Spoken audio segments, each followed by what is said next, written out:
Goa Organics వారి skin care, hair care, wellness products కోసం AP, తెలంగాణలో డిస్ట్రిబ్యూటర్లు కావాలను వివరాలకు స్క్రీన్ పైన ఉన్న నెంబర్కి కాల్ చేయండి. అయోధ్యలో బాలరాముడి ప్రతిష్టాపన తర్వాత రామభక్తులు పోటెత్తుతున్నారు.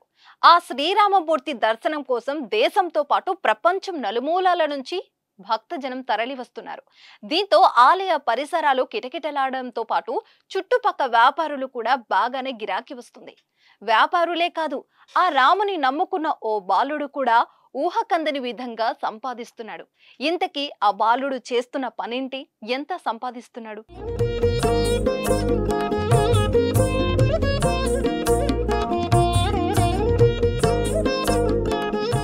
ఆలయాల ఎదుట నుదట భక్తులకు తిలకాలు దిద్దేవారు కనిపిస్తూ ఉంటారు. దేశంలోనే ప్రముఖ ఆలయాల ఎదుట వీరు తిలకం దిద్ది జీవనం సాగిస్తుంటారు.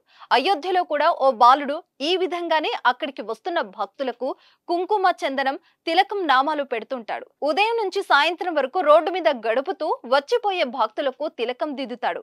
అయితే తాజాగా బాలుడికి సంబంధించి ఓ వీడియో వైరల్ అవుతుంది. కొందరు విదేశీయులు రోజు తిలకంగా పెట్టుకుంటూ ఎంత సంపాదిస్తావని సరదాగా బాలుడిని అడిగారు. దీంతో అతడు రోజు దాదాపు 1500 వరకు సంపాదిస్తానంటూ సమాధానం చెప్పగానే ఆశ్చర్యపోయారు. ఒక్కొక్క రోజు ఇంకా ఎక్కువే సంపాదిస్తానంటూ నవ్వుకుంటూ చెప్పేశాడు. డాక్టర్ల కన్నా తాను ఏం తక్కువ సంపాదించట్లేదని కూడా చెప్పి అక్కడి నుంచి వెళ్ళిపోయాడు. బాలుడి మాటలను వీడియో తీసి సోషల్ మీడియాలో పోస్ట్ చేయగా వైరల్ గా మారుతుంది. బాలుడి సంపాదన చూసి నెటిజన్లు ఆశ్చర్యపోతున్నారు.